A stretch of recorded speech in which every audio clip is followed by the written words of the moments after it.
Now let us discuss the concept of electric current. अब हम discuss करते हैं कि इलेक्ट्रिक करंट क्या होता है। तो सबसे पहले हमें पता होना चाहिए कि जब भी कभी हम इलेक्ट्रिसिटी किसी भी सर्किट में से फ्लो करती है तो वो किसकी वजह से करती है, वो इलेक्ट्रिक करंट की वजह से फ्लो करती है। तो जब ये इलेक्ट्रिसिटी किसी सर्किट में से फ्लो करेगी, या हम बोलेंगे कि electric current is flowing from a circuit या थ्रू अ सर्किट, तो it will be converted into light energy, heat energy. ये हमने पिछले वीडियो में भी डिस्कस किया है कि हमारी इलेक्ट्रिसिटी किस किस तरह की एनर्जी में कन्वर्ट हो सकती है। तो वो सब तभी होगी जब इलेक्ट्रिक करंट फ्लो करेगा।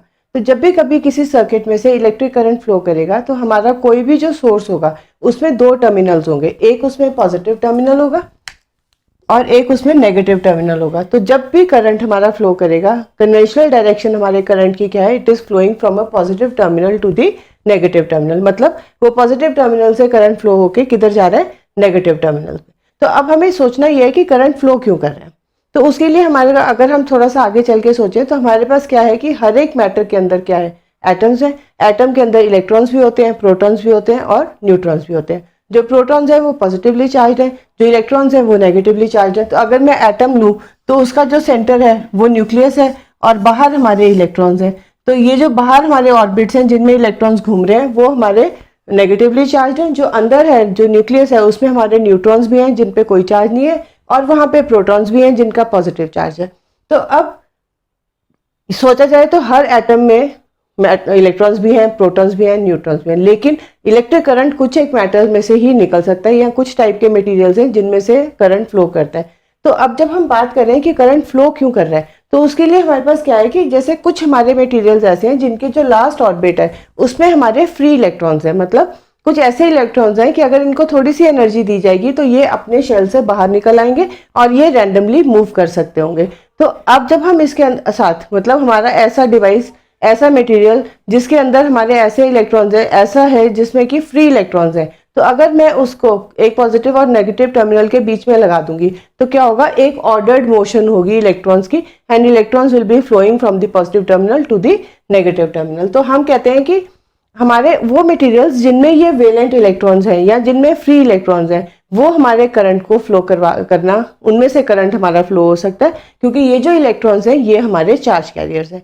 इलेक्ट्रॉन का जो कन्वेंशनल डायरेक्शन है हमारे करंट फ्लो की, that is from the positive terminal to the negative terminal. Now let us discuss something more about the concept. अभी हमने डिस्कस किया कि इलेक्ट्रिक करंट क्या होता है, फिर हमने डिस्कस किया इलेक्ट्रिक करंट किसकी वजह से फ्लो करता है। तो हमें ये पता चला कि इलेक्ट्रॉन्स जब मूव करते हैं तभी हमारा करंट फ्लो करता है। तो हम कह सकते हैं electric current is an ordered motion of electrons in a particular direction. और ये तभी होता है जब हम किसी भी वायर या कोई भी कंडक्टर है उसके दोनों एंड्स के बीच में हम कोई पोटेंशियल सोर्स लगाएंगे जिनकी वजह से हमारे करंट, हमारा इलेक्ट्रॉन्स फ्लो करने लगेंगे। तो जब भी कभी हमें करंट को कैलकुलेट करना है तो करंट को अगर हम डिफाइन करते हैं I say, if I is current, Q is the charge and T is the time. तो हम करंट को डिफाइन करते हैं I is equal to Q by T, that means it is equal to the amount of charge flowing through a circuit per second. मतलब एक second में कितना charge flow करेगा एक कंडक्टर में से, वो हमारा करंट होगा। क्योंकि जब भी कभी हम करंट को मेजर करना चाहते हैं या हम कैलकुलेट करना चाहते हैं तो हम हमेशा उसको, जो कैलकुलेशन है हमारी, हम उसके परपेंडिकुलर डायरेक्शन में खड़े होकर हम एनालाइज कर सकते हैं कि कितना करंट फ्लो कर रहा है। मतलब अगर हमारी ये वायर है, इसमें से करंट हमारा फ्लो कर रहा है, तो जब भी कभी हम सोचेंगे कि हम एक पर्टिकुलर पॉइंट पे रुक के हम सोचेंगे कि एक सेकेंड में इसमें से कितना करंट फ्लो हो गया, that will be the amount of current. और यहाँ हम बोलेंगे कि हम इसके परपेंडिकुलरली हम ये देखेंगे कि एक सेकेंड में कितना चार्ज फ्लो हो गया, तो that will be the current. तो इसको अगर हम सोच के देखें कि अगर हम जनरल टर्म्स में बात करें, सपोज हम एक रोड के साइड पे खड़े हैं और सामने से हमारी एक ordered motion, that means a number of cars are moving in a particular direction. मतलब एक रोड है, हम रोड के साइड पे परपेंडिकुलरली खड़े हैं और हमारी मोशन इस तरफ हो रही है। तो अगर हम देखें कि एक सेकेंड में हम काउंट करें कि कितनी गाड़ियां क्रॉस करके गई, तो that will be the frequency of the cars going in 1 second. इसी तरह से जब भी हम करंट को कैलकुलेट करते हैं, हम भी उसके परपेंडिकुलर डायरेक्शन में खड़े होकर हम we are trying to count the amount of charge that is flowing through the wire in 1 second. So I is equal to Q by T. अब चार्ज हमारा कूलम्स में होता है, चार्ज का यूनिट क्या है, charge is in coulombs and time is in seconds. Current के लिए हमारा जो यूनिट आता है that is amperes and it is in the honour of a scientist जिसने करंट को डिस्कवर किया था, उसकी वजह से हम इसको एम्पियर्स बोलते हैं. So I is equal to Q by T, और we can say C upon coulombs upon seconds, और we can say ampere is equal to coulombs upon second. तो अगर मुझे कभी भी ऐसे देखना हो, डेफिनेशन देनी हो एम्पियर की, तो हम बोलेंगे 1 ampere current amount is equal to the charge when 1 unit of charge, one, or we can say 1 coulomb charge is flowing through a wire in 1 second, that will generate a current of 1 ampere. मतलब अगर एक wire में से 1 second में 1 coulomb charge travel करता है, cross करता है, तो हम बोलेंगे इसमें से करंट कितना फ्लो कर रहा है, that is 1 ampere. So 1 ampere is the amount of current that is flowing through a wire in which a charge of 1 coulomb is flowing in 1 second. So this is how we can calculate current. And current is basically the fundamental unit and coulombs is a derived unit. अब हमारे mind में ये भी एक thought आएगा कि हम कह रहे हैं कि जो करंट है that is in terms of coulombs, और फिर हम कह रहे हैं कि जो करंट है ये हमारा फंडामेंटल यूनिट है और जो हमारा कूलम है ये हमारा डिराइव्ड यूनिट है. तो अब ऐसा कैसे हो सकता है?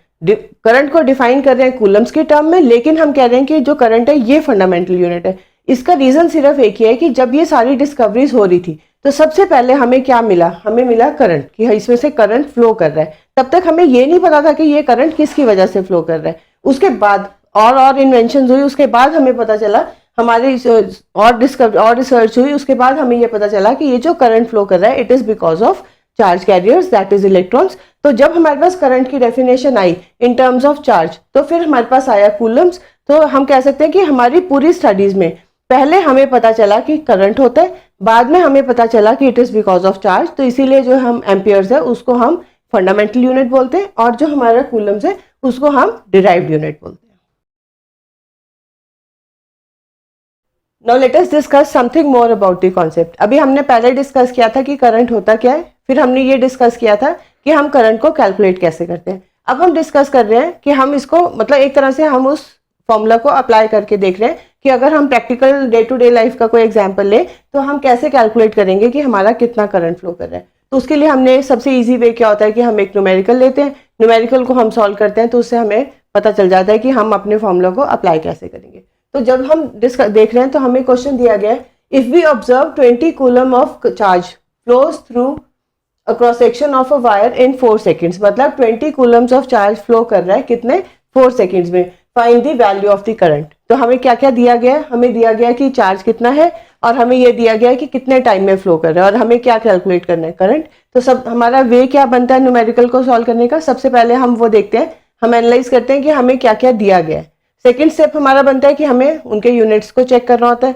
थर्ड हम देखते हैं कि हमें निकालना क्या है. उसके बाद हम देखते हैं कि हमें फॉर्मूला कौन सा लगाना है, और वो सारा करने के बाद फिर हमारे पास एक सिंपल सी बात बन जाती है कि हम वैल्यूज को पुट करते हैं and we solve the equation, जिससे कि हमारा रिजल्ट आ जाता है.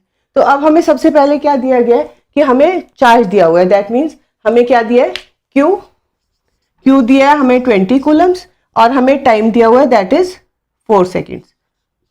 सो हमें दो चीजें दी, एक तो उन्होंने चार्ज दे दिया, एक उन्होंने हमें टाइम दे दिया. अब सेकंड पॉइंट हमारा आता है यूनिट्स का.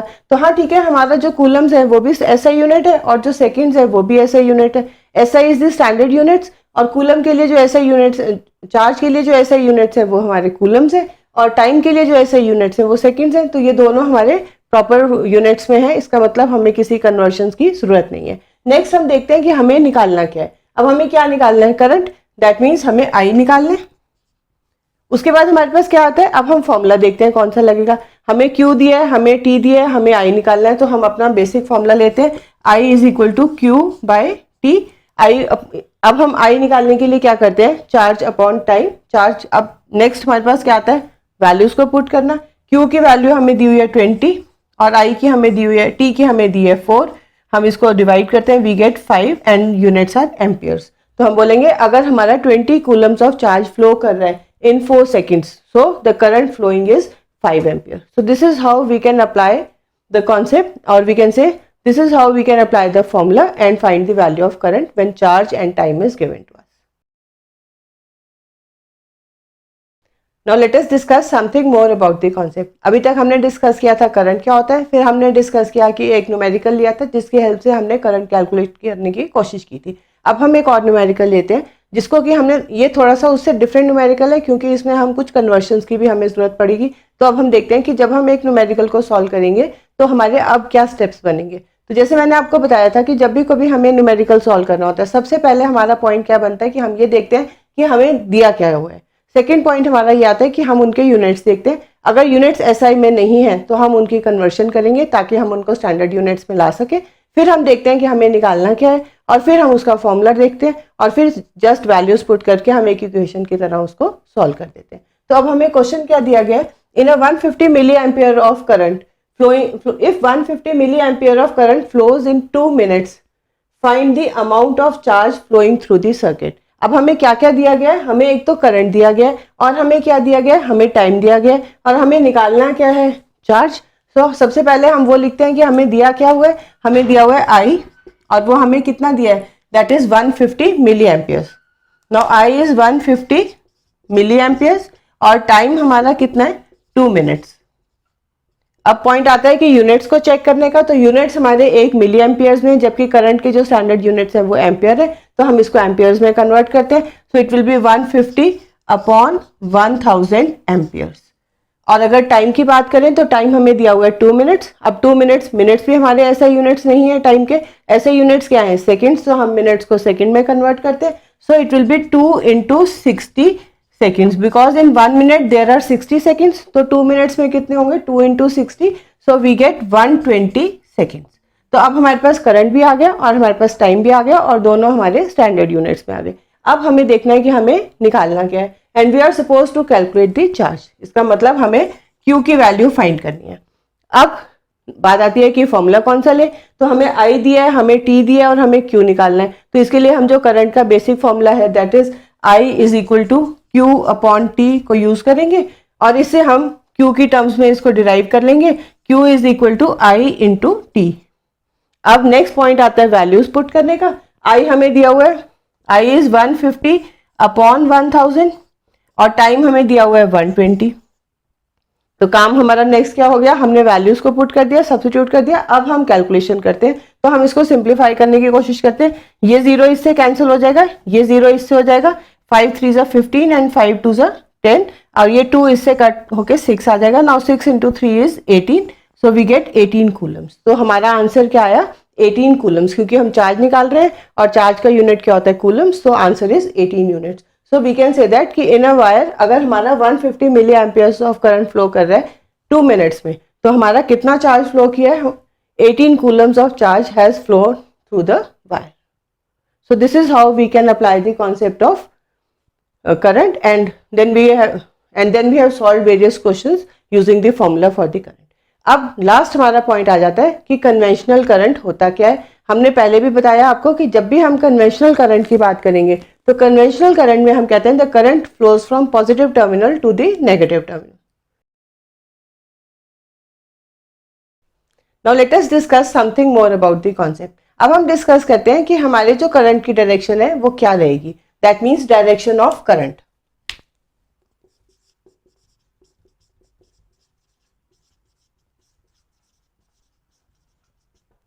अब डायरेक्शन ऑफ करंट की बात करें तो जो हमारी कन्वेंशनल डायरेक्शन है,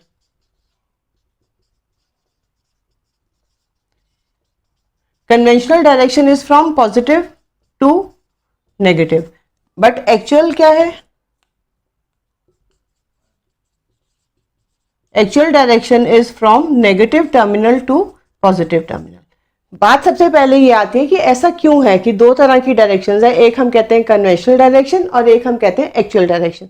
बात वही है कि पहले हमारा करंट डिस्कवर हुआ था और बाद में ये पता चला था कि ये इलेक्ट्रॉन्स की वजह से फ्लो कर रहे हैं। मतलब जब भी हम डिस्कवरीज कर रहे थे तो सबसे पहले हमें क्या पता चला कि करंट फ्लो करता है, उसके बाद हमें पता चला कि ये जो करंट है ये इलेक्ट्रॉन्स की वजह से फ्लो करता है। तो जब तक हमें सिर्फ यही पता था कि करंट फ्लो करता है तो हमारी एक कॉमन सी डेफिनेशन थी कि कोई भी चीज़ अगर हम फिजिक्स की टर्म्स में बात करें कि ऊपर से नीचे फेंकते हैं, तो हम ऊपर से कोई भी चीज़ फेंकते हैं तो वो नीचे जाती है, तो हम कहेंगे कि जो ऊपर से नीचे जा रही है that means it is going from higher potential to lower. मतलब ऊपर जो है वो ज़्यादा एनर्जी होती है, नीचे जाने तक उसकी एनर्जी कंज्यूम हो जाती है। मतलब हमेशा जो है it goes from higher potential to the lower potential. तो अब जब बात कर रहे थे डायरेक्शन की करंट की। अब हमें ये तो पता नहीं था कि इलेक्ट्रॉन्स की वजह से, तो हमने ये माना कि जो पॉजिटिव टर्मिनल है वो हमारा हायर पोटेंशियल पे है और जो नेगेटिव टर्मिनल है वो हमारा लोअर पोटेंशियल पे है। तो फिर हमने उसी डेफिनेशन को आगे लेके चले कि करंट, क्योंकि हर चीज पॉजिटिव हायर से लोअर की तरफ जाती है, मतलब अगर हम पानी की भी बात करें, सपोज मेरे पास एक टम्बलर है, इसके यहाँ तक हाइट है, एक और टम्बलर है जिसमें हाइट यहाँ तक है, अब मैंने इन दोनों को ज्वाइन कर दिया तो हमारा पानी इधर से इधर जाएगा ताकि दोनों का लेवल सेम हो जाए। तो ये क्यों होता है? क्योंकि हायर जिस साइड पे हायर है उस साइड से दूसरी तरफ जाके वो बैलेंस को मेंटेन करने की कोशिश करेगा ताकि दोनों तरफ एक जितना हो। तो हम कह सकते हैं कि हमेशा हायर से किस तरफ जाता है? लोअर से। तो अब जब करंट की बारी आई तो जो हमने पॉजिटिव टर्मिनल था उसको हमने हायर पोटेंशियल बोला, जो नेगेटिव टर्मिनल था उसको हमने लोअर पोटेंशियल बोला। तो हमने बोला कि करंट हमारा हायर से लोअर की तरफ जा रहा है। तो ये तो हमारी डेफिनेशन आ गई करंट की, फिर हमारी डायरेक्शन आई करंट की, और इसके बेस पे हमने और बहुत सारे अपने रूल सेट कर दिए, बहुत सारे हमने और चीजों को भी एक्सप्लेन कर दिया। और in due process after some years हमें ये पता चला कि अच्छा ये करंट तो किसकी वजह से था? इलेक्ट्रॉन्स की वजह से। अब जब इलेक्ट्रॉन्स की वजह से करंट फ्लो कर रहा है तो ये हमें सोचना पड़ेगा कि करंट हमारा नेगेटिवली चार्ज है, इलेक्ट्रॉन हमारा नेगेटिवली चार्ज है, तो वो नेगेटिव चार्ज होने की वजह से वो नेगेटिव टर्मिनल की तरफ तो जा ही नहीं सकता, क्योंकि जो भी नेगेटिव है वो किसकी तरफ अट्रैक्ट होगा? पॉजिटिव की तरफ। तो इसका मतलब अगर हम एक्चुअल बात करें, जब हमें डेफिनेशन क्लियर हो गई कि करंट किसकी वजह से है? इलेक्ट्रॉन्स की वजह से है, तो फिर हमें वहां ये भी क्लियर हो गया कि जो नेगेटिव टर्मिनल उसको हम नेगेटिव क्यों कह रहे हैं? क्योंकि वहां पे हमारे इलेक्ट्रॉन्स ज्यादा हैं। तो अब वो इलेक्ट्रॉन्स किसकी तरफ जा रहे हैं? पॉजिटिव की तरफ जाएंगे। तो जो एक्चुअल डायरेक्शन हो गई वो नेगेटिव से पॉजिटिव की तरफ जाने लगे, क्योंकि नेगेटिव टर्मिनल हमारा वो टर्मिनल था जहां पे नंबर ऑफ इलेक्ट्रॉन्स ज्यादा थे, and they will start flowing towards the positive terminal. क्योंकि जब ये हमें पता है कि नेगेटिव हमेशा किसकी तरफ अट्रैक्ट होगा? पॉजिटिव की तरफ होगा। ऐसा तो कभी हो ही नहीं सकता कि इलेक्ट्रॉन्स हमारे ज्यादा तो नेगेटिव टर्मिनल पे है और करंट हमारा पॉजिटिव से और इलेक्ट्रॉन उधर जाएंगे, क्योंकि ये तो पहले ही नेगेटिव है, इसमें और इलेक्ट्रॉन्स तो जाएंगे ही नहीं, क्योंकि नेगेटिव की तरफ नेगेटिव तो जाएगा नहीं, वो तो रिपेल करेंगे। तो वहां जाके हमें एक्चुअली जब ये डेफिनेशन सामने आई कि करंट हमारा इलेक्ट्रॉन्स की वजह से फ्लो करता है और जो नेगेटिव टर्मिनल है वहां पे नंबर ऑफ इलेक्ट्रॉन्स ज्यादा है, तो फिर हमें पता चला कि जो एक्चुअल डायरेक्शन है that is from negative to positive. तो अब हमारा दो तरह की डेफिनेशन हो गई। वजह सिर्फ यही रही कि करंट पहले पता चला था और ये किसकी वजह से है ये बाद में पता चला, और पहले पता चलने की वजह से जो हमारी जनरल डेफिनेशन थी कि हायर से लोअर की तरफ जाते हैं, तो हमने उसी की तरह से कन्वेंशनल डायरेक्शन को एक्सप्लेन कर दिया। उसके हेल्प से हमने और बहुत सारे फिनोमिनन से एक्सप्लेन कर दिए। अब जब बाद में पता चला कि ये तो इसकी वजह से फ्लो कर रहा है और इसकी डायरेक्शन उल्टी है, लेकिन फिर हमें लगा कि साइंटिस्ट को लगा कि इस पॉइंट पे आके we can not change the other theories. So हमने दो तरह की डेफिनेशंस रख ली। एक हमने बोला कि हमारा कन्वेंशनल डायरेक्शन है जो कि हम अभी तक हमेशा डिस्कस करते हैं, एक हमारा एक्चुअल डायरेक्शन है। In actual direction the current flows from the negative terminal to the positive.